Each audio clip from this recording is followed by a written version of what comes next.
ॐ अज्ञानतिमिरान्धस्य ज्ञानाञ्जनशलाकया चक्षुरुन्मीलितं येन तस्मै श्रीगुरवे नमः।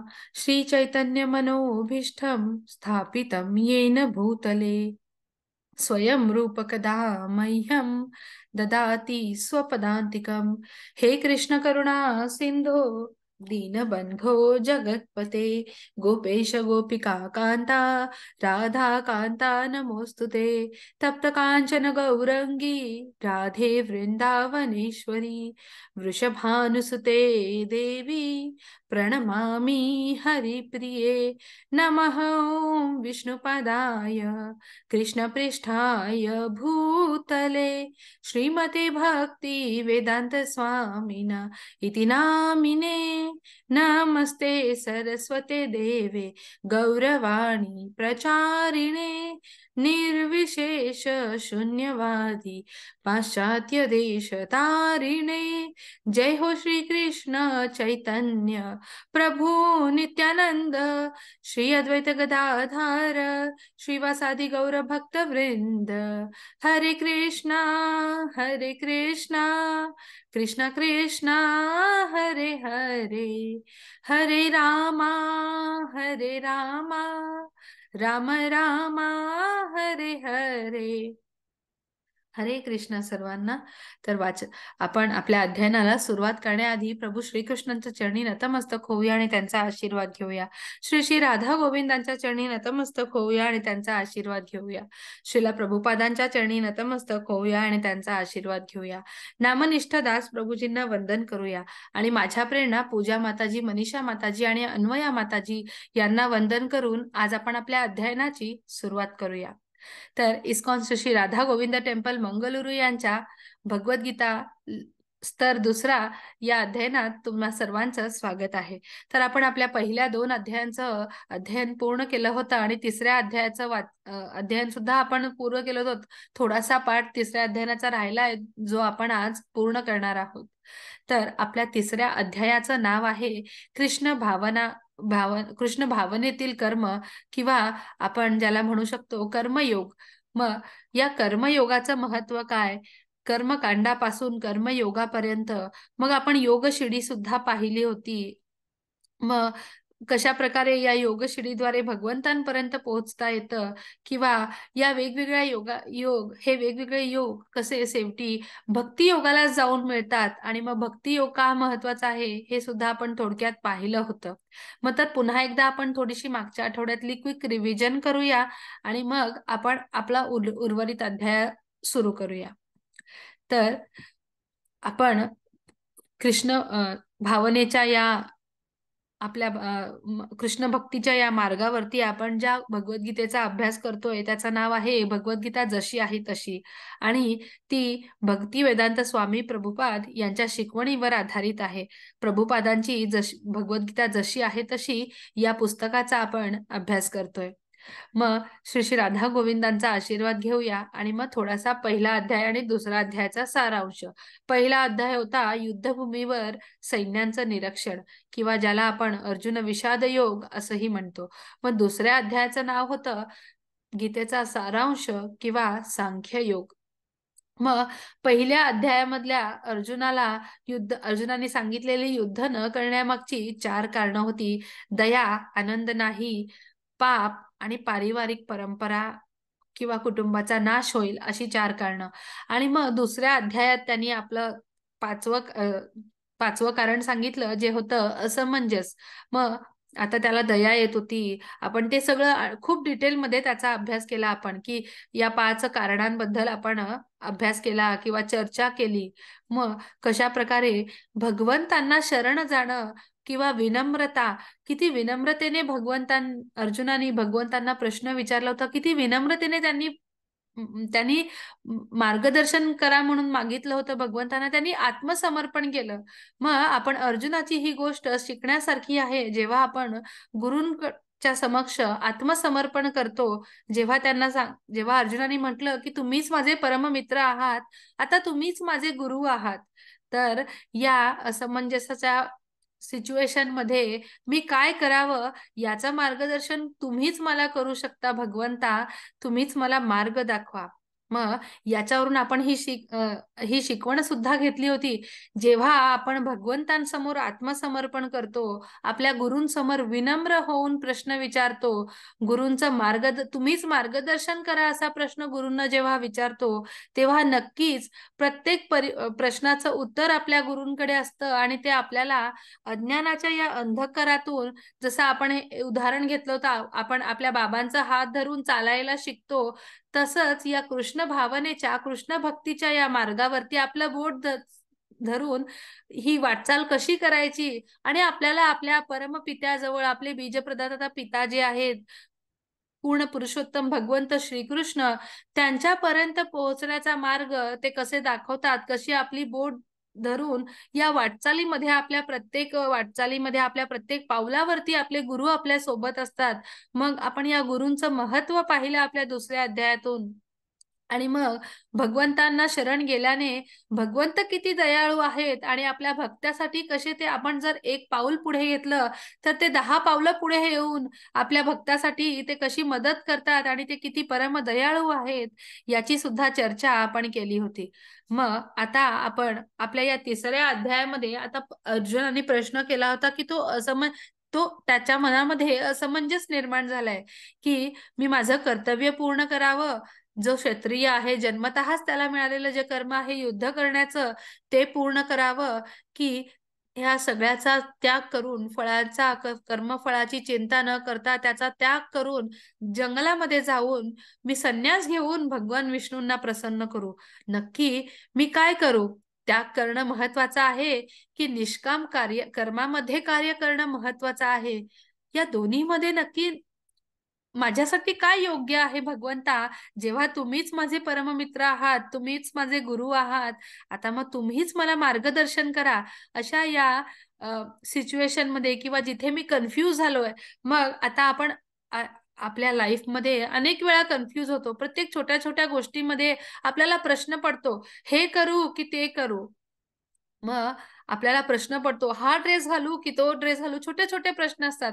पण त्याच्यापेक्षा आयुष्यात खूप मोठे प्रश्न आहेत की आपण कसं वागावं, आपल्या वेळेचा उपयोग आपण कशा प्रकारे करायला हवा. आपण तो टाइमपास करायचा, मोबाईलमध्ये रील्स पाहून तुम्ही वेळेचा उपयोग करणार आहे, की भगवंतांची सेवा करून, की तुमचा अभ्यासावरती केंद्रित करायचं? या सगळ्या गोष्टी आपण या छोट्या छोट्या गोष्टी आहेत. अर्जुनासमोर तर इतकी मोठी गोष्ट होती, तो असमंजसमध्ये होता. अशी असमंजसामध्ये असणारी खूप सारी उदाहरणं आपल्या वेदांमध्ये नमूद केलेली आहेत. मग त्याच्यातलं आणखी एक छोटंसं उदाहरण मी तुम्हाला सांगते, राजा कृतवर्मा याचं. कृतवर्मा हा जो होता, तो भगवंतांची जी नारायणी सेना होती ना, त्या सेनेचे ते सेनापती होते. आणि मग त्याला आता तो सगळ्यात मोठ्या प्रश्नामध्ये तो पडला होता, सगळ्यात मोठ्या दुविधेमध्ये, असमंजसामध्ये तो पडला होता. का? तर तो नारायणी सेनेचा सेनापती होता आणि जसं आपल्याला माहित आहे, कौरवांनी नारायणी सेनेचा स्वीकार केला होता. नारायणी सेनेची इच्छा केली होती भगवंतांकडून आणि भगवंतांची इच्छा अर्जुनाने केली होती, म्हणून अर्जुनाच्या बाजूनी भगवंत उभे होते. पण आता पहा, कृतवर्मा समोर, नारायणी सेनेचा जो सेनापती आहे, त्याच्या समोर असा प्रश्न की माझ्या प्रभूंसोबतच मी युद्ध करायचं का? जे माझे स्वामी आहेत ते माझ्या समोर मध्ये शत्रू पक्षामध्ये उभे आहेत. मग अशा परिस्थितीत मी हे युद्ध कसं करू? परंतु त्याने आपल्या स्वामींची आज्ञा आहे ती मान्य केली. त्याचं जे कर्म होतं, त्याची जी जबाबदारी होती, ती त्यांनी पूर्ण केली आणि त्यांनी ते युद्ध लढलं. तो नारायणी सेनेचा सेनापती म्हणून त्यांनी ते युद्ध लढलं भगवंतांच्या शत्रू पक्षामध्ये राहून सुद्धा. आणि तरी सुद्धा त्याने कर्मफळाची चिंता केली नाही, कारण त्याचा विश्वास होता त्याच्या स्वामींवरती, त्याच्या भगवंतांवरती, की भगवंत त्याला योग्य न्याय करतील. आणि अशा प्रकारे त्यांनी भगवंतांचं मन सुद्धा जिंकलं होतं, कारण त्यांनी योग्य निर्णय घेतला होता. कसं?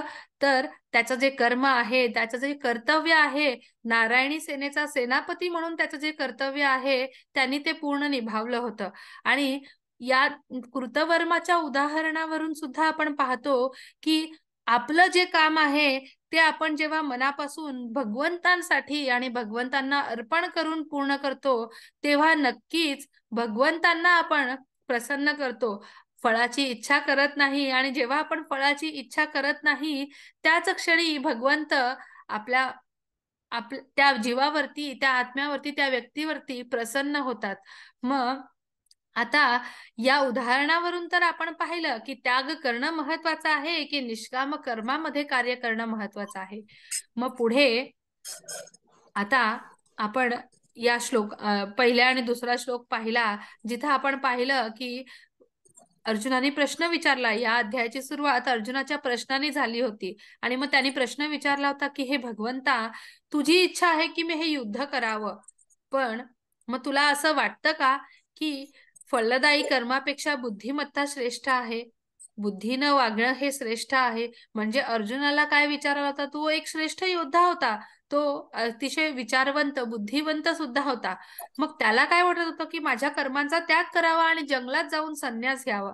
मग मी माझ्या बुद्धीचं ऐकू की माझे कर्माचा त्याग करू, फळाचा त्याग करून, म्हणजे मला हे युद्ध करायचं नाही, हे युद्ध पण नको, हे राज्यही नको, मग मी सोडून देऊ का? मी खरंच खूप कन्फ्यूज झालोय देवा, तुम्ही मला मार्गदर्शन करा. मग पुन्हा त्यांनी भगवंतांना म्हटलं की भगवंतांच्या अस्पष्ट सूचनांमुळे त्याची बुद्धी चक्रावून गेलेली होती आणि त्याच्यासाठी काय योग्य आहे, काय अयोग्य आहे, हे भगवंता तुम्ही सांगा. मग आता इथे पहा, तो प्रत्येक फोटोमध्ये अर्जुन कोणत्या पोझिशन मध्ये आपल्याला दिसतोय, की किती विनम्र तो दिसतोय. तो भगवंतांसमोर हात पसरवून मागतोय. त्यांनी कधी असं म्हटलं आहे का, अरे तू तर माझा बालपणापासूनचा मित्र आहेस, चल तू हे माझ्यासाठी कर, किंवा तू हे माझ्यासाठी केलंच पाहिजे? किंवा त्यांनी असं म्हटलं आहे का, मी महान योद्धा आहे, महान धनुर्धर आहे, मी का तुझ्या समोर आपले हात पसरवू, मी का तुझ्या समोर आत्मसमर्पण करू? असा अजिबात त्यांनी म्हटलेलं नाही. तर आपल्याला प्रत्येक अध्यायातून, प्रत्येक श्लोकामधून किंवा भगवद्गीतेमधून अर्जुनाकडून शिकण्यासारखी ही गोष्ट घ्यायची आहे. जेव्हा आपण भगवंतांसमोर हात पसरवतो, त्याला मदतीची हाक मारतो. आपण तोही एक फोटो पाहिला होता जिथे या दुःखाच्या महासागरातून आपण जेव्हा मदतीची हाक मागतो, भगवंत स्वतः आपल्याला घेऊन जाण्यासाठी येतात आणि हा दुःखरूपी सागर तरून नेण्यासाठी ते स्वतः मदत करतात. आणि मग मग तोही एक फोटो पाहिला होता जिथे झाडाला तो व्यक्ती लटकलेला असतो, खाली मगर असतो, वरती मधमाशांचं पोळं असतं आणि एक साप असतो. मग अशा परिस्थितीत सुद्धा त्यांनी जर भगवंतांची इच्छा केली, भगवंतांची आठवण केली, तर कशा प्रकारे भगवंत हे स्वतः मदत करतात. मग ही गोष्ट आपण आपल्या रोजच्या आयुष्यात सुद्धा अत्यंत महत्वाची आणि लक्षात ठेवण्यासारखी आहे की आपल्या भक्तीच्या मार्गामध्येच नाही, जेव्हा आपण डे टू डे लाईफ मध्ये सुद्धा जेव्हा आपण विनम्रपणाने वागतो, तेव्हा समोरचा व्यक्ती 10 वेळा चुकीचं बोलेल, पण 11व्या वेळेला त्याला ही गोष्ट लक्षात येईल की ही व्यक्ती किती विनम्र आहे. आणि मग त्यांना आपण बदलवण्याच्या भानगडीत पडण्यापेक्षा, श्रील प्रभुपाद नेहमी सांगतात किंवा भगवंत सुद्धा सांगतात आपल्याला भगवद्गीतेतून की आपल्या आचरणावरून आपण समोरच्याला दाखवून द्यायचं की आपण काय करतोय. आपण भक्तीच्या मार्गावर किती आनंद मिळवलेला आहे आणि आपण का असे विनम्र आहोत, हे आपल्याला बघून प्रश्न पडला पाहिजे समोरच्याला की का ही व्यक्ती इतकी विनम्र आहे, का ही व्यक्ती या भक्तीच्या मार्गावरती चालतेय आणि नक्की तिला काय त्याच्यामधून प्राप्त होते, हे पाहून समोरच्याला प्रश्न पडला पाहिजे. आणि म्हणून त्याच्यासाठी आपल्या गुरूंसमोर, आपल्या मातापित्यांसमोर, आपल्या शिक्षकांसमोर, आपल्या भगवंतांसमोर आपल्याला विनम्रतेने वागायचंय. आपल्याला जोही प्रश्न आहे त्या सगळ्यामध्ये विनम्रता ही महत्वाची आहे. मग आपण म्हणतो ना, ज्याच्या जिभेवरती साखर असतं किंवा ज्याच्या वाणीमध्ये मिठास, गोडी असते, त्याच्यासोबत सगळेच आनंदाने आणि चांगले वागतात. आणि जेव्हा आपण आपले शब्द विचारपूर्वक वापरतो, विनम्रतेने वागतो, तेव्हा नक्कीच आपले गुरुवर्य आपलं मार्गदर्शन करतात. आपले आई वडील, खरंच त्यांना अभिमान वाटतो की आपला मुलगा किंवा आपली मुलगी किंवा आपलं मूल किती विनम्रतेच्या या मार्गावरती वाटचाल करत आहे. आणि ही वाट नक्कीच भगवंतांपर्यंत जाऊन पोहोचते. कारण भक्तीमध्ये विनम्रता ही सगळ्यात महत्वाची गोष्ट आहे. किंवा ज्याला आपण म्हणू शकतो, जेव्हा जेव्हा आपण भगवंतांविषयी ऐकतो आणि विनम्रपणे त्याचा स्वीकार करतो किंवा प्रत्येक प्रॉब्लेममध्ये भगवंतांना विनम्रपणे आपण त्यांना मागणी करतो किंवा त्यांना इच्छा व्यक्त करतो, की तू मला या प्रॉब्लेममधून माझी सुटका कर भगवंता आणि मला योग्य मार्ग दाखव. मग जेव्हा भगवंतांनी स्वतः भगवद्गीतेमध्ये ही गोष्ट सुद्धा सांगितलेली आहे, सर्वस्य चाहम हृदयी सन्निविष्टो. प्रत्येक भक्ताच्या हृदयामध्ये, प्रत्येकाच्या हृदयामध्ये ते परमात्माच्या रूपाने स्थित आहेत. मग जेव्हा हा भक्त किंवा हा आत्मा भक्तीच्या या मार्गावरती वाटचाल करतो, भगवंत स्वतः त्याला अज्ञानरूपी अंधकारातून दूर करतात आणि ज्ञानाचा मार्ग दाखवतात. मग त्याच्यासाठी आपण इथे पुन्हा एकदा पाहतो आपल्या विनम्रतेचं महत्व. मग त्याच्यानंतर आता त्याला निर्माण झालेला असमंजस. आता वेदांमध्ये अशी खूप उदाहरणं आहेत जिथे असमंजस निर्माण झाला होता आणि मग त्याचं त्यांनी स्पष्टीकरण कसं केलं किंवा त्याचा मार्ग त्यांनी कसा निवडला. तर आपण पाहतो, या आता आपण कृतवर्माचं उदाहरण पाहिलं. मग त्याच्यानंतर आपण सत्यवान आणि सावित्री यांच्या कथेमध्ये सुद्धा पाहू शकतो कशा प्रकारे सावित्रीने विनम्रती म्हणजे अ, आपल्या श्रद्धेद्वारे, आपल्या भक्तीद्वारे यमराजांना प्रसन्न केलं होतं आणि यमराज स्वतः दुविधेमध्ये पडले होते, की आता मी काय करावं? मी तर दिलेल्या शब्दाप्रमाणे हिला हिचा पती वापस द्यावा लागेल, परत द्यावा लागेल आणि मग त्यांनी दिलंही. मग त्या कथेतही आपण काय पाहतो, तिची जी भगवंतांवरतीची श्रद्धा होती, भगवंतांवरतीची श्रद्धा आणि यमराजांना ज्या विनम्रतेने तिने मागणी केली, ज्या श्रद्धेने जो दृढ विश्वास तिने दाखवला भगवंतांवरचा आणि जो प्रसंगावधान दाखवलं, तिची भक्ती, तिची श्रद्धा, त्यामुळे तिला त्या सिच्युएशन मधून तिने विजय त्या सिच्युएशनवर मिळवला आणि त्यांनी आपला पती परत मिळवला. मग तिसऱ्यांदा आपण म्हणजे आणखी एक कथा आहे महर्षी मार्कंडेय यांची, जे मृत्युंजय म्हणून ओळखले जातात आणि जे 12 चिरंजीव आहेत त्यांच्यापैकी एक आहेत. मग त्यांच्या कथेमध्ये सुद्धा त्यांच्या आई वडिलांना अल्पायुषी परंतु अतिशय बुद्धिमान आणि ज्ञानी पुत्राच्या रूपात महर्षी मार्कंडेय यांची प्राप्ती झाली होती भगवान शिवांच्या वरदानावरून. मग जसं त्यांचं 16 वर्षाचं आयुष्य संपलं, तेव्हा त्यांची परत जाण्याची भगवंतांना दिलेल्या प्रॉमिसनुसार त्या आईवडिलांना आपल्या पुत्राला परत द्यायचं होतं भगवंतांना. मग अशा वेळी महर्षी मार्कंडेय यांनी काय केलं, त्यांची जी शेवटची वेळ आली होती भगवंतांकडे परत जायची, तेव्हा त्यावेळी सुद्धा ते भगवंतांचं नामस्मरण करत होते आणि भगवान शिवांच्या लिंगावरती त्यांना पकडून, आपण त्या फोटोमध्ये जर तुम्ही त्यांचा फोटो पाहिला तर पाहतो, एक छोटंसं बाळ आहे, कुमार वयातलं जे बाळ आहे, मुलगा आहे, तो लिंगावरती असं त्या लिंगाला आलिंगन देऊन त्यांची प्रार्थना करतोय, त्यांचं नामस्मरण करतोय.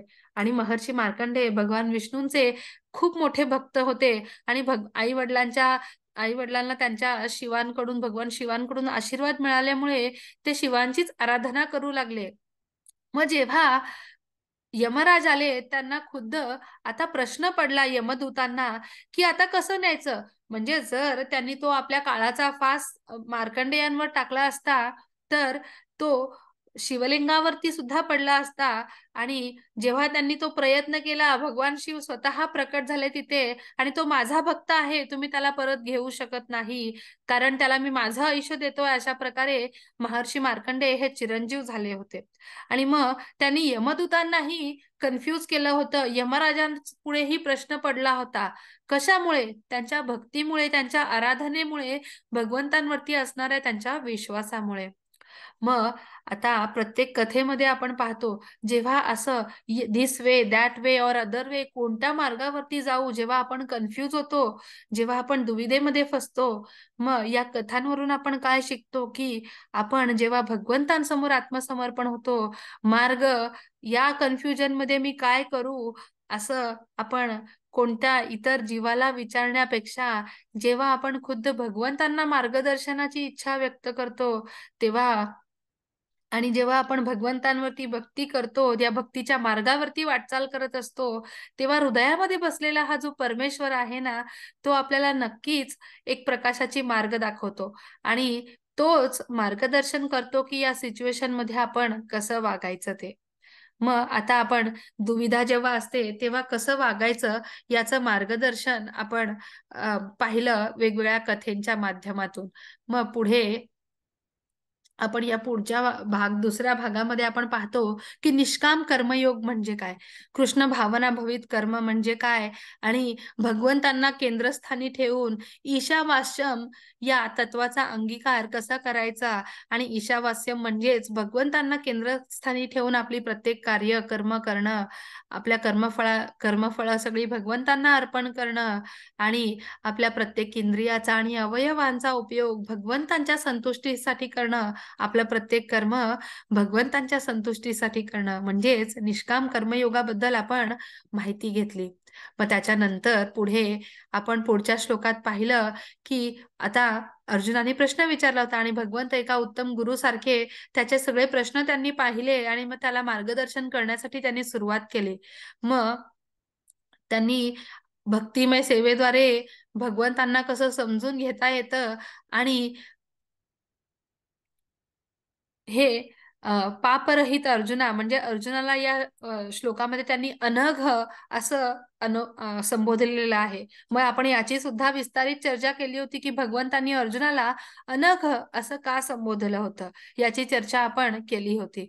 मग जो आत्मस्वरूप साक्षात्कार करण्याचा प्रयत्न करतात आणि काही लोक प्रायोगिक आणि तात्विक अनुमानाने, तर काहींना भक्तीद्वारे समजून घेण्याचा कल असतो. मग आता भगवंतांना आत्मसाक्षात्काराच्या रूपात समजून घेतात. मग काही तात्विक अनुमानाने किंवा काही भक्तिमय सेवेद्वारे समजून घेतात. म्हणजेच आपण आता पुढे जाऊन योगशिडी पाहणार आहोत. मग त्याच्यानंतर केवळ कामापासून दूर राहून प्रतिक्रियेपासून मुक्ती मिळू शकत नाही, तर त्याग केल्याने परिपूर्णता प्राप्त होऊ शकत नाही. मग आपण याची सुद्धा चर्चा केली होती, का आपण आपल्या कामांचा त्याग नाही करायला पाहिजे. दुसरा व्यक्ती काय करतोय, मग आपण स्वतःची कामं सोडून त्याचं काम अंगीकारायचं का? त्याचं काम छान वाटतंय, मग माझा होमवर्क सोडून दुसऱ्याचा होमवर्क केला तर तुम्ही पास नाही होणार आहे, असं सुद्धा आपण एक्झाम्पल पाहिलेलं होतं. मग त्याच्यानंतर आपण 5व्या श्लोकात पाहिलं, की जो प्रकृतीच्या या 3 कर्मानुसार तो वागतो, मग तो आपल्या प्रकृतीच्या या 3 गुणानुसार म्हणजे सत्वगुण, रजगुण आणि तमोगुण यापैकी कोणत्या गुणाचा तो अंगीकार करतो, त्याच्यानुसार तो कोणत्या गुणामध्ये स्थित आहे आणि त्याच्या वागण्यानुसार आपण ठरवतो. आणि या सत्वगुण, रजगुण आणि तमोगुणाबद्दल आपण आणखी विस्तारित माहिती पुढच्या अध्यायांमध्ये पाहणार आहोत. म्हणून कोणीही काही करण्यापासून करू शकत नाही, क्षणभर सुद्धा नाही. मग कारण प्रत्येक वेळी या प्रकृतीच्या 3 गुणांमुळे तो त्या भौतिक भवबंधनामध्ये बांधला जातो आणि कोणतंच कर्म न करता म्हणजेच काहीच कार्य न करता, स्वतःचं कर्म न करता तर कोणीच एक क्षणभर सुद्धा थांबू शकत नाही. आणि मग ते कशामुळे, तर प्रकृतीच्या या 3 गुणामुळे. मग पुढे जाऊन आपण या साधूंविषयी सुद्धा चर्चा केली. मग इंद्रियांवर जर आपण संयम ठेवला, तर कशा प्रकारे आपण भगवंतांची प्राप्ती करू शकतो. पण जो ढोंगी पुरुष असतो, तो अशा प्रकारे वागून कशा प्रकारे स्वतःलाच भ्रमित करत असतो, स्वतःचीच दिशाभूल करत असतो आणि कशा प्रकारे अशा माणसांना ढोंगी असं म्हटलं जातं, हे आपण या श्लोकामधून पाहिलं. मग पुढे आपण पाहिलं, की भगवंतांनी मार्गदर्शन केलेलं आहे या श्लोकाच्या माध्यमातून, की आपलं जे काम आहे ते पूर्ण करा. मग कारण आपलं काम न करण्यापेक्षा तसे करणे चांगले आहे. कारण कामाशिवाय आपलं शरीर सुद्धा राखता येत नाही. मग याची सुद्धा आपण चर्चा केली. काहीच न करता जर आपण बसलो, तर कशा प्रकारे आपल्याला फिजिकल प्रॉब्लेम सुद्धा येतात. मग काहीच न करता कोणतीच व्यक्ती बसू शकत नाही. काहीच न करण्यापेक्षा काहीतरी करा आणि ते काहीतरी म्हणजे काय, स्वतःचं जे काम आहे तेच करा, असं भगवंतांनी मार्गदर्शन केलं होतं. मग मग त्याच्यानंतर आपण पाहिलं की 4 युग कोणती आणि 4 युगांमधले कोणकोणत्या गोष्टींद्वारे भगवंतांना प्रसन्न केलं जायचं आणि मग भगवंतांसाठी जेव्हा भगवंतांच्या प्रसन्नतेसाठी जेव्हा आपण कर्म करतो तेव्हा नक्कीच आपण या भौतिक भवबंधनामध्ये अडकत नाही, तर या भौतिक भवबंधनातून आपली सुटका होते. हे भगवंतांनी आपल्याला इथे मार्गदर्शन केलं. आणि मग त्याच्याच नंतर आपण त्याच्यासाठीच हे कमळाचं पान आणि पाण्याचा दवबिंदू यांचं उदाहरण घेऊन आपण विस्तृत चर्चा केली होती. मग त्याच्यानंतर आपण ही योगशिडी पाहिली. मग जिथे प्रत्येक योग हा जाऊन शेवटी भक्ती योगालाच मिळतो आणि भक्ती योग हा कशा प्रकारे महत्वाचा आहे आणि भक्ती ही कशा प्रकारे लिफ्टमध्ये बसून जसं आपण लवकर वरच्या मजल्यावर जातो तसं लवकर भगवंतांजवळ जाता येतं भक्तीच्या या साधन भक्ती योगाद्वारे किंवा भक्ती योगाच्या या एक्सप्रेस लिफ्टद्वारे याची चर्चा आपण केली होती. मग त्याच्यानंतर कर्मकांडापासून कर्मयोगापर्यंत मग कशा प्रकारे हा प्रवास कर्मकांडापासून म्हणजेच कर्मापासून निष्क्रिय कर्मयोगापर्यंत पोहोचतो आणि कशा प्रकारे निष्क्रिय कर्मयोग किंवा भक्ती योग भक्ती ही कशी महत्वाची आहे आणि या सगळ्याची माहिती आपण आणि नामसंकीर्तन यज्ञाची माहिती या कलियुगामध्ये नामसंकीर्तन यज्ञ का महत्वाचा आहे, कशा प्रकारे ते आपल्या आत्म्याचं अन्न आहे हे आपण पाहिलेलं.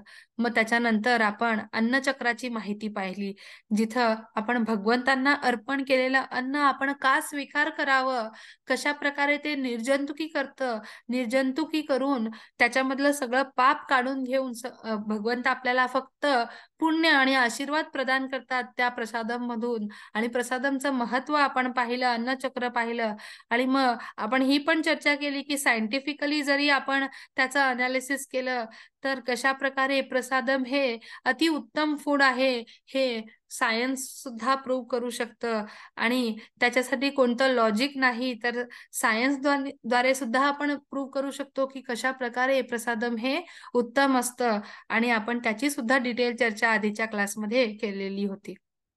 मग त्याच्यानंतर वेदांमध्ये नमूद केलेल्या ज्या नियम असतात त्यांचं जेव्हा पालन होतं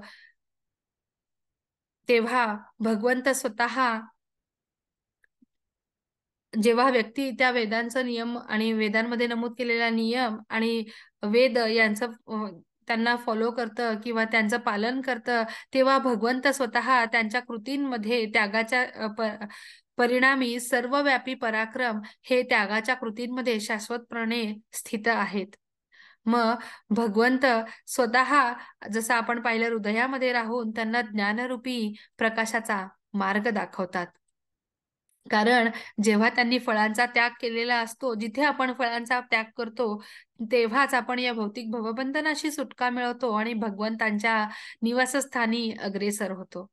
मग त्याच्यानंतर आपण जो मनुष्य वेदांनी स्थापित केलेल्या या त्यागाच्या चक्राचं पालन करत नाही तो नक्कीच कशा प्रकारे पतन होतं त्याचं, पापाने त्याचं जीवन भरतं आणि तो फक्त इंद्रिय तृप्तीसाठी जगतो, जसं जे जगणं अतिशय व्यर्थ आहे हे सुद्धा आपण पाहिलेलं होतं.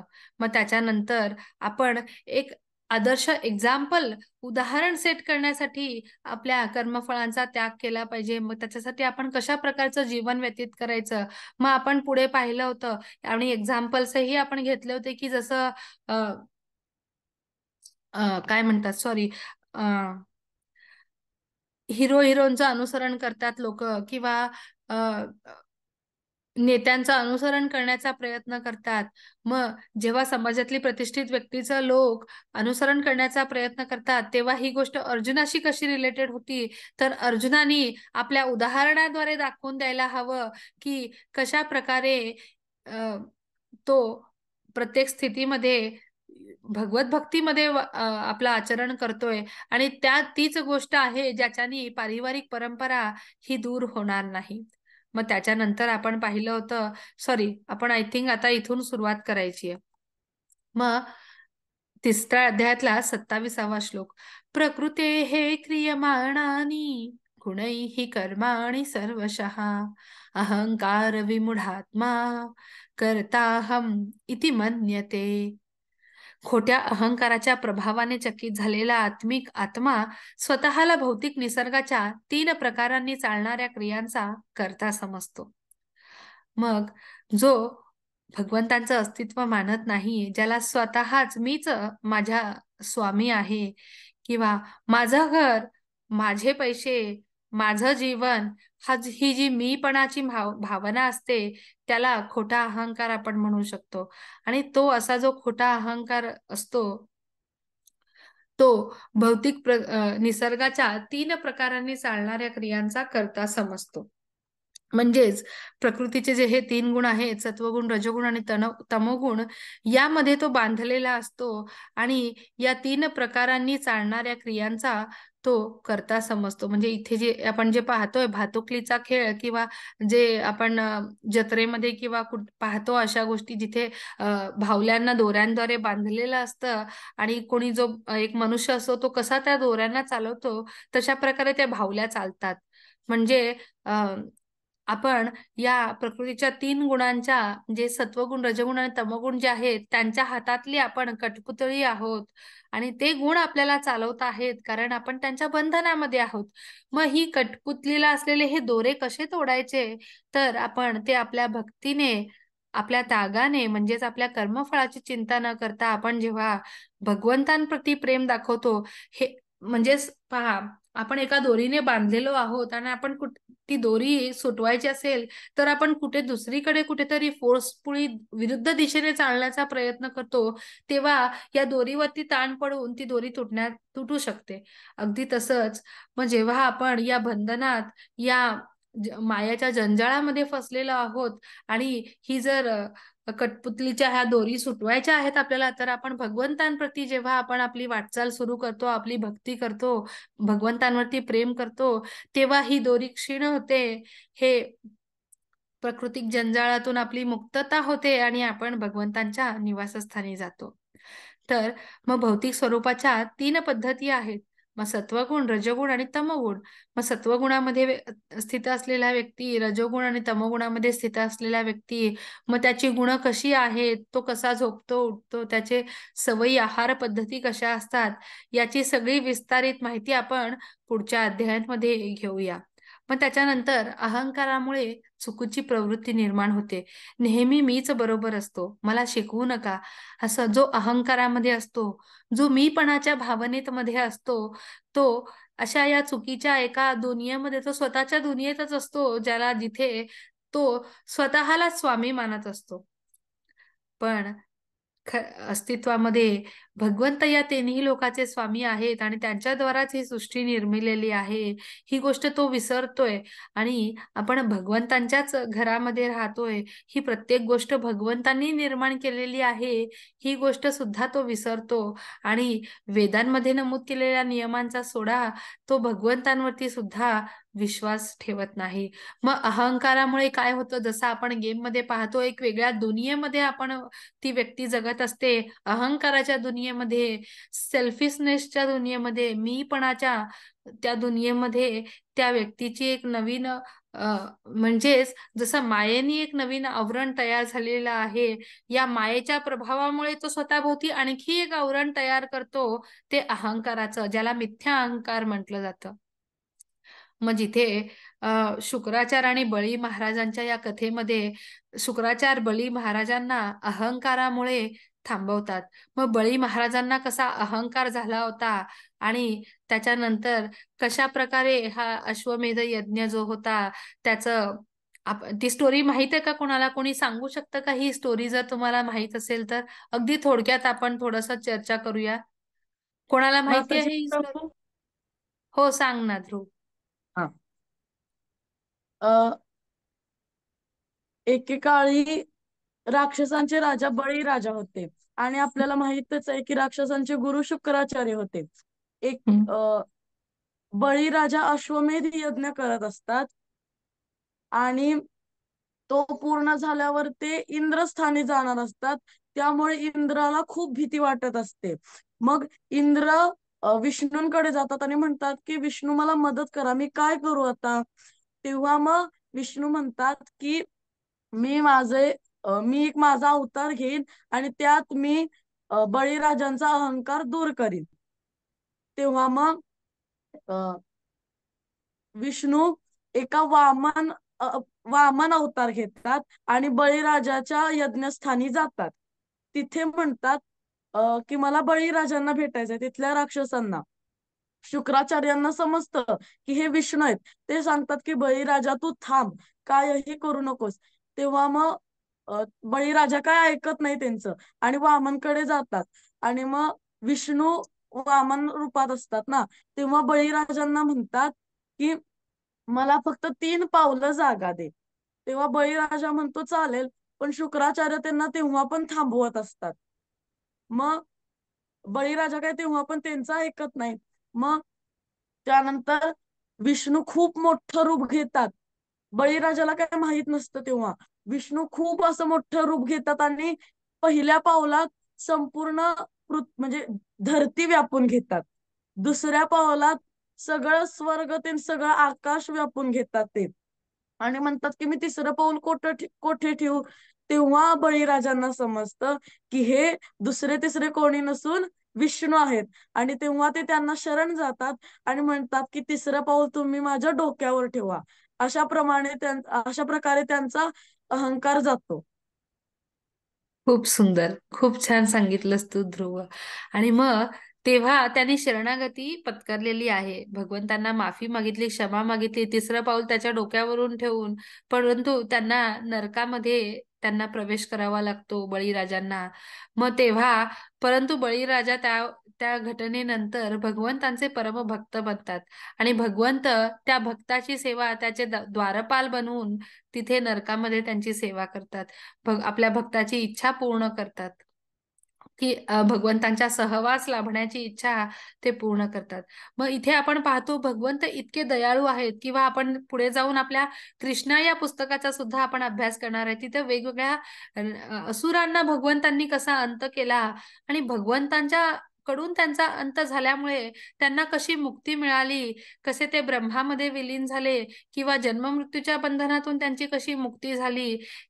आणि भगवंतांनी स्वतः या असुरांना शिक्षा करण्याच्या ऐवजी भगवंत इतके दयाळू आहेत की त्यांनी त्यांच्यामधल्या चांगुलपणाचा, किंवा जर त्यांनी अंती त्यांची माफी मागितली तर कशा प्रकारे त्यांना मुक्तीचा मार्ग प्रदान केला, हे आपण पाहिलं. मग आपण पुन्हा एकदा पाहतो की अजामिलाच्या कथेमध्ये सुद्धा आपण पाहतो, जेव्हा त्यांनी शेवटी भगवंतांचं नाव घेतलं, खरं तर त्यांनी आपल्या मुलाचं नाव घेतलं होतं, परंतु त्यांनी त्याच्या पूर्वजन्मामध्ये केलेल्या भक्तीमुळे त्याला जगण्याचा दुसरा चान्स मिळाला होता आणि त्यांनी भगवंतांची पुन्हा भक्तीचा मार्ग स्वीकारला होता. मग जिथं आपण पाहतो की नेहमी आपण आतापर्यंत द्वंद्वाची किंवा कन्फ्युजनची जेवढीही वेदांमधली उदाहरणं पाहिली, सगळीकडे शरणागती, भगवंतांवरची श्रद्धा आणि भक्ती यांचं महत्व, आणि कशा या गोष्टी, या 3 गोष्टी आपल्याला प्रत्येक सिच्युएशन मध्ये मार्ग दाखवतात, हे आपण पाहिलं. मग कसं या अहंकारापासून सुद्धा वाचता येतं, आणि अहंकारामध्ये सुद्धा जेव्हा त्यांनी शरणागती पत्करली, भगवंतांचं स्वरूप जाणून, भगवंतांचं रूप पाहून, किंवा त्याला त्याची चूक समजली आणि ज्याच्यामुळे त्याला मुक्ती मिळाली. मग पुढे 30व्या श्लोकात आपण पाहतो, आता भगवंत अर्जुनाला पुढे जाऊन सांगतायत, मयी सर्वाणि कर्माणि संन्यस्य अध्यात्म चेतसा निराशी निर्मर्मो भूत्वा युद्धस्व विगतज्वरः. म्हणून भगवंत म्हणतायत, म्हणून हे अर्जुना, तुझी सर्व कार्य तुम्हाला समर्पण कर आणि माझ्या पूर्ण ज्ञानाने फायद्याची इच्छा न ठेवता, मालकीचा दावा न करता आणि आळशीपणापासून मुक्त होऊन युद्ध कर. मग आता पहा, इथं भगवंत किती छान आपल्याला एक्झाम्पल देत आहेत आणि किती चांगलं मार्गदर्शन अर्जुनाच्या माध्यमातून आपल्याला सुद्धा करतायत ते. मग आपल्याला समजा भगवंतांना खुश करायचं असेल तर आपण काय केलं पाहिजे? मग अर्जुनाच्या युद्धाची जर गोष्ट आपण, युद्धाचं एक्झाम्पल जर बाजूला ठेवला, मग ती गोष्ट आपण आपल्या आयुष्यात कशी अंगीकारायची? कारण आपण गीता शिकतोय म्हणजे फक्त तो श्लोक, आणि मग त्या श्लोकामध्ये भगवंतांनी अर्जुनाला काय सांगितलं एवढंच नाही, तर या दुसऱ्या लेवलमध्ये आपण काय शिकण्याचा प्रयत्न करतोय, की आपण मग ती गोष्ट, त्या श्लोकाचा अंगीकार आपण आपल्या आयुष्यामध्ये कसा करायचा, प्रॅक्टिकली ती कशी अप्लाय करता येईल, मग आपण आपल्या लाईफमध्ये ती कुठे वापरायची. तर मग इथे या श्लोकामध्ये भगवंत काय सांगतायत की सगळी कार्य आपण भगवंतांसाठी करायची, मग ती काहीही असो. तुम्ही अभ्यास करताय भगवंतांना खुश करण्यासाठी, तुम्ही जर अभ्यास केला तर भगवंत स्वतः खुश होतील. आणि मग पहा, समजा तुम्ही भगवंतांना खुश केलं तर आणखी कोणाला खुश करायची गरजच नाही. आयुष्यात सगळ्या गोष्टीची काळजी भगवंत स्वतः घेतील तेव्हा.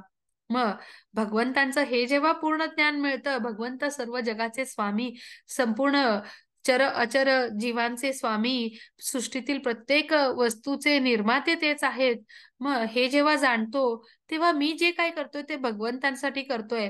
मग त्याच्यामध्ये मला काही फळ नको. माझा काय फायदा आहे, मी याला हेल्प केल्यावर मला काय मिळेल, किंवा मी ही गोष्ट केल्यानंतर मला काय मिळेल, हा विचार न करता हे माझं कर्तव्य आहे जे जन्मतः मला मिळालेलं आहे, आणि मी हे कर्तव्य भगवंतांच्या इच्छेसाठी पूर्ण करेन. मग मालकीचा दावा न ठेवता, मग जिथे आपण त्या सॅलरीचं उदाहरण पाहिलं होतं, हे मीपणाची भावना, माझं घर, माझा देश, माझी मुलं किंवा माझी माझी प्रॉपर्टी असं न ठेवता, आपण जेव्हा, म्हणजेच आपण याचा जसं पाहिलं आता, माझी सॅलरी किंवा मी अभ्यास केला म्हणून मला चांगले मार्क मिळाले नाही, मी तर प्रयत्न केलाच, पण भगवंतांची माझ्यावरती कृपा होती म्हणून मला यश मिळालं, असं जेव्हा आपण भगवंतांना त्याचं क्रेडिट देतो, नक्कीच आपण भगवंतांना खुश करतो.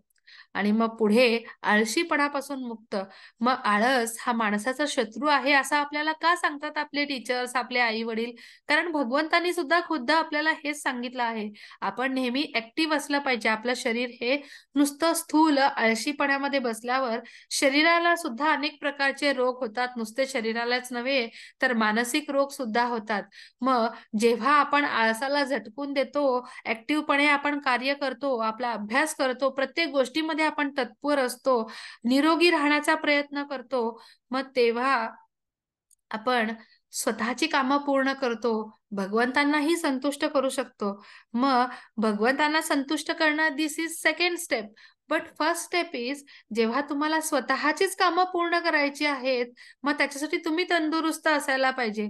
मग कशा प्रकारे आळसाला आपल्यापासून दूर ठेवायला हवं, आळस हा खरंच माणसाचा शत्रू का आहे, आणि मग आळसाला आपण दूर केल्यावर कसा आपण विजय मिळवू शकतो आपल्या प्रत्येक कार्यामध्ये, आणि मग तो विजय आपण भगवंतांना समर्पित केल्यानंतर कशा प्रकारे आपण आपली कार्य केली तर भगवंतांना संतुष्ट करू शकतो आणि भगवतधामी जाण्याचा मार्ग सापडू शकतो, आपल्याला आत्मसाक्षात्काराच्या मार्गावरती वाटचाल करू शकतो.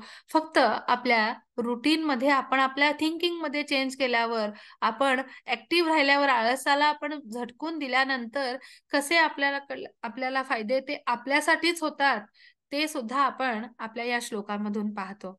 मग पुढे इथे आपण या श्लोकामध्ये भगवद्गीतेचा उद्देश पाहतो, जिथं सुस्त लढाईपासून मुक्त, मालकीचा दावा नसताना, लाभाच्या इच्छेशिवाय, जसं आपण आता प्रत्येक पॉइंटची चर्चा केलेली आहे, भगवंतांच्या पूर्ण ज्ञानासह, कारण पूर्ण जगाचे स्वामी, अणु अणुची निर्मिती भगवंतांनी केलेली आहे हे आपण जाणतो. आणि मग तुमचे सर्व कार्य मला समर्पण करणे, मग जेव्हा प्रत्येक गोष्ट आपण त्यांच्यासाठी करतोय हा विचार करून, त्यांना प्रसन्न करण्यासाठी करतो, मग हाच तर भगवद्गीतेचा उद्देश आहे. की प्रत्येक श्लोक भगवंतांनी असं सांगितलं किंवा आपण श्लोक वाचन स्पर्धेमध्ये आपल्याला बक्षीस मिळवायचं आहे म्हणून नाही, तर हा श्लोक आपण आपल्या लाईफमध्ये कसा यूज करायचा आणि त्याचा फायदा आपल्याला कसा होणार आहे, मग त्याचा फायदा करून आपण आपली भक्ती कशी वृद्धिंगत करायची, याच याचं कनेक्शन आपल्याला प्रत्येक श्लोक मधून शोधायचं आहे. की आपल्या रोजच्या दैनंदिन आयुष्यामध्ये भक्तीमध्ये प्रगती करण्यासाठी त्याचा उपयोग आपण या श्लोकाचा कसा करणार आहे, हाच आपल्या भगवद्गीतेचा उद्देश आहे. आणि हे सगळं आपण या 30व्या श्लोकामधून सुद्धा पाहिलं.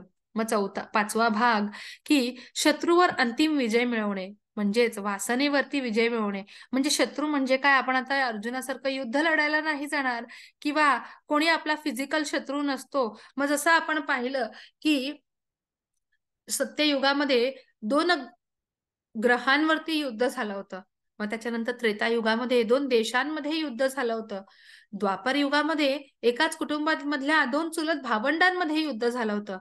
पण आता शत्रू कुठे आहे, तर आपल्या मनातच आहे. आपल्या मनात असलेल्या अज्ञानरूपी शत्रूला, जो वाईट विचार आहेत आपले, वाईट दिशेने आपण चाललेलो आहोत, आपली बुद्धी ज्या वाईट दिशेवरती चाललेली आहे, मनातच दडलेला आहे आपला शत्रू, आणि आपल्याला स्वतःवरतीच विजय मिळवायचा आहे. स्वतःच्या इंद्रियांवरती, स्वतःच्या मनावरती. कशा प्रकारे आपण वासनेवरती विजय मिळवल्यावर, स्वतःवरती विजय मिळवला, तरच आपण भगवंतांना जिंकू शकतो, ते आपण या भागामध्ये पाहणार आहोत. म्हणजेच पुढे अर्जुन एक महत्वाचा प्रश्न विचारतो. मागील श्लोक ऐकल्यानंतर कोणताही दृढनिश्चय विचार अ, पूर्वक विचार करू शकतो. होय, आजपासून मी माझे कर्तव्य स्थिरपणे करीन आणि माझी आसक्ती आणि तिरस्कारांवर नियंत्रण ठेवीन. मी शास्त्रानुसारच वागेन. अनुभव सांगतो की तथापि अशा तात्काळ प्रेरणांना कालांतराने पालन करणे कठीण होऊ शकते. अर्जुन वास्तवाची जाणीव ठेवून 36व्या श्लोकामध्ये खालील प्रश्न विचारतो. एखाद्याला बळजबरीने गुंतल्याप्रमाणे अनिच्छेनेही पापी कृत्य करण्यास प्रवृत्त केले जाते. मग त्याचं काय? म्हणजे त्याची इच्छा नाहीये, तरी सुद्धा त्याला पापाचा भागीदार. म्हणजे आपण जसं पाहू शकतो आपल्या लाईफमध्ये, प्रॅक्टिकल लाईफमध्ये याचा जर विचार केला, म्हणजे कोणाला ब्लॅकमेल करून चुकीचं काम करायला लागतं, मग त्याच्या हातून ते पाप घडतं. मग त्याचं काय? असा प्रश्न अर्जुनाने विचारला.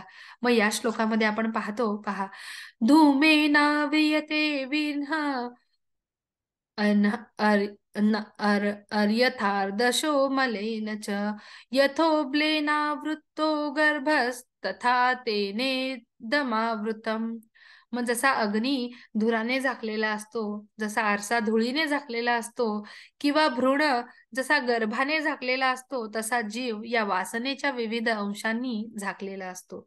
मग जसं आपण अग्नीच्या जवळ पूर्ण धूर सुटलेला असतो, अग्नीच्या जवळ आरशावरती धूळ बसते, किंवा गर्भाची उत्पत्ती होण्याच्या आधी तो भ्रूण गर्भाने झाकलेला असतो, पण जेव्हा ती वेळ येते त्याला बाहेर यायची, तेव्हा तो त्या गर्भाशयामधून बाहेर येतो आणि आपलं स्वतंत्र अस्तित्व असलेलं स्वतःचं जगतो, स्वतःच्या जगामध्ये प्रवेश करतो. मग अगदी तसंच जीव हा भौतिक वासनेमध्ये, मायेमध्ये तो अडकलेला आहे, मायेने झाकलेला आहे. जसं आपण चर्चा केली होती, तो आपल्या आध्यात्मिक देहातून या भौतिक देहामध्ये त्यांनी प्रवेश केलेला आहे. आणि जसा त्यांनी या मृत्यू लोकामध्ये, या भौतिक देहात प्रवेश केला, मायेचं एक आवरण त्याच्यावरती जमा झालेलं आहे. आणि या मायेच्या आवरणामुळे, या सत्वगुण, रजगुण आणि तमोगुणामुळे तो वासनेच्या या विविध अंशांनी झाकला गेलेला आहे. मग पुढे 40व्या श्लोकामध्ये आपण पाहतो, इंद्रियाणी मनोबुद्धिर अस्य अधिष्ठानमुच्यते विर्मुह यतेश ज्ञानमावृत्य देहिनाम. मग इंद्रिय, मन आणि बुद्धी ही या वासनेची बसलेली जागा आहे. त्याच्याद्वारे वासना जीवाचे खरे ज्ञान व्यापून टाकते आणि त्याला भ्रमित करते. मग जसं आपण या फोटोमध्ये पाहतो, एक रथाचं उदाहरण इथे दिलेलं आहे, जे रथ आहे आपल्या शरीराचं रथ. मग जिथे ही 5 घोडी म्हणजे आपल्या 5 सेन्सेस, आपली 5 इंद्रिय आहेत, आणि मग त्या घोड्याची जी लगाम आहे ती म्हणजे आपलं मन आहे. मग ती लगाम कोणाच्या हातात आहे, तर आपल्या बुद्धीच्या हातात आहे. मग हा या रथाचा एन्जॉयर कोण आहे, या रथाचा जो प्रवास आहे तो कोण त्याचा कोण आनंद घेत आहे, तर सोल म्हणजे आपला आत्मा आनंद घेत आहे. मग तर कशा प्रकारे आपली इंद्रिय, आपलं मन, आपली बुद्धी हे पूर्ण या वासनेनी आच्छादित झालेलं आहे आणि मायेच्या जंजाळामध्ये अडकलेलं आहे. आणि मग त्यांच्याद्वारा वा ही जी वासना आहे, ही जी माया आहे, ती व्यक्तीचं जे खरं ज्ञान आहे, किंवा हृदयामध्ये असलेला जो परमात्मा आहे त्याला ओळखू देत नाही, त्याला परमात्म्यापासून दूर करण्याचा प्रयत्न करते, त्याला भ्रमित करण्याचा प्रयत्न करते. आणि म्हणून आपण तिच्या त्या दोरीमध्ये अडकलेलो असतो. आणि जेव्हा आपण जसं आता उदाहरण पाहिल्याप्रमाणे त्या दोरीपासून दूर जायचं, भगवंतांपर्यंत जाण्याचा प्रयत्न केला, तर आपण या बंधनातून, या वासनेतून बाहेर येऊ शकतो. मग पुढे आता आपण काय काय पाहिलं, तर म्हणून कसं बरं या बंधनातून, या वासनातून बाहेर यायचं, तर आपल्या प्रत्येक शरीराचा आणि अवयवांचा उपयोग आपण भगवंतांच्या संतुष्टीसाठी करायचा. तो कसा? तर आपले डोळे फक्त भगवंतांचं रूप पाहण्यासाठी वापरायचं. नाक तो भगवंतांना अर्पण केलेल्या तुळशीच्या पानांचा, फुलांचा सुगंध घेण्यासाठी वापरायचा. जिभेचा उपयोग फक्त आणि फक्त भगवंतांना अर्पण केलेल्या नैवेद्याचा भगवंतांचा प्रसादम ग्रहण करण्यासाठी किंवा त्या जिभेचा वापर हरे कृष्ण महामंत्राचं नामस्मरण करण्यासाठी करायला हवा. मग डोक्याचा उपयोग भगवंतांना नमन करण्यासाठी वापरायला हवा. म्हणजे हे आपलं शरीर आहे, आपले हे पाय आहेत, आपले शरीर भगवंतांची सेवा करण्यासाठी वापरायचं, मंदिराभोवती प्रदक्षिणा करण्यासाठी, तीर्थक्षेत्रांची यात्रा करण्यासाठी आपल्या पायांचा उपयोग करायचा. कानांनी फक्त भगवंतांचं कीर्तन, नामस्मरण, जप ऐकायचं, भगवंतांविषयीच ऐकायचं फक्त कानांनी. हातांचा उपयोग भगवंतांच्या सेवेसाठी करायचा.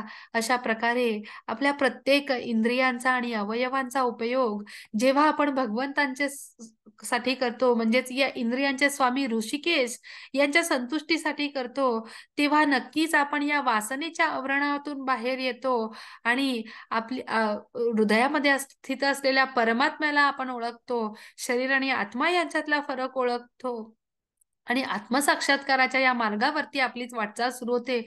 या मायेच्या कव्हरिंग मधून बाहेर येऊन आपण या भक्तीच्या मार्गावरती प्रवेश करतो. आणि मग कशा प्रकारे, म्हणजे पहा, आपण कसं आपलं मन, बुद्धी वाईट विचारांनी ग्रासलं जातं आणि मग त्याच्यामधून बाहेर कसं यायचं याची सुद्धा याचं सुद्धा मार्गदर्शन भगवंतांनी आपल्याला दिलेलं आहे. म्हणजे म्हणूनच तर आपण गीतेला आपल्या आयुष्याचं मॅन्युअल म्हणतो, जिथे आपल्या प्रत्येक प्रश्नाचं, छोट्या छोट्या गोष्टींचं उत्तर, मग जसं आपण आता प्रत्येक गोष्टीचं आपल्या लाईफ सोबत कनेक्शन करून पाहिलं, तर आपल्याला येणाऱ्या छोट्या मोठ्या प्रॉब्लेम्स किंवा आपल्याला पडणाऱ्या प्रत्येक प्रश्नाचं उत्तर आपल्याला गीतेमधून मिळतं. आणि म्हणून गीतेला आपल्या आयुष्याचं मॅन्युअल म्हटलेलं आहे. मग या कर्मयोगाच्या या अध्यायामधून आपण काय पाहिलं? पुण्यकर्म म्हणजे चांगल्या प्रतिक्रिया, पापकर्म म्हणजे वाईट प्रतिक्रिया किंवा दुष्टकृत्ये. मग तुम्ही जसे बी पेरता तसे कापणी कराल. मग जे आपण म्हणतो, जे पेराल ते उगवेल, असं का म्हटलं जातं? आपल्या मराठीमध्ये अशी का म्हण आहे, जे पेराल ते उगवेल? कारण आपण जसं वागतो तशी आपल्याला कर्मफळं मिळणार. मग आपल्या जीवनातील सर्व सुखदुःख हे आपल्या भूतकाळातील कर्मांमुळे आहेत. मग जे काही आपल्याला मिळतंय ते आपण केलेल्या कर्मानुसारच. आणि म्हणून आपण जेव्हा कर्म भगवंतांसाठी करतो, मग आपल्याला या सुखदुःखाच्या चक्रामधून, या जन्ममृत्यूच्या चक्रामधून सुटका मिळते. का? तर आपला जो पिता आहे तो आपली काळजी घेतो. कारण आपण जे हे कर्म त्यांच्या संतुष्टीसाठी करत आहे, तर मग तो आपल्यासाठी कार्य करतो. मग तो आपली काळजी तो स्वतः घेतो. तेव्हा आपल्याला सुख-दुःखाचा, जन्म-मृत्यूचा, राग, लोभ, भय, द्वेष किंवा संपत्ती किंवा कर्मफळ, हार-जीत या कशाचीच आपल्याला विचार करायची गरज नाही. कारण आपण सर्वस्वाचे स्वामी सर्वस्वाचे स्वामी पूर्ण पुरुषोत्तम भगवंत श्रीकृष्ण यांच्या संतुष्टीसाठी आपण कार्य करत आहोत आणि त्याच्यामुळे आपल्याला यापासून मुक्ती मिळते आणि भगवंतांचा आशीर्वाद मिळतो. आणि म्हणून पुन्हा एकदा आपण या नामस्मरणाचं महत्व पाहतो. आणि म्हणून नेहमी जप करा आणि आनंदी राहा. हरे कृष्ण कृष्ण कृष्ण हरे हरे, हरे राम राम राम हरे हरे. तर अशा प्रकारे आपण आपला 3रा अध्याय संपवलेला आहे. मी प्रार्थना म्हणते आणि मग आपण थांबूया.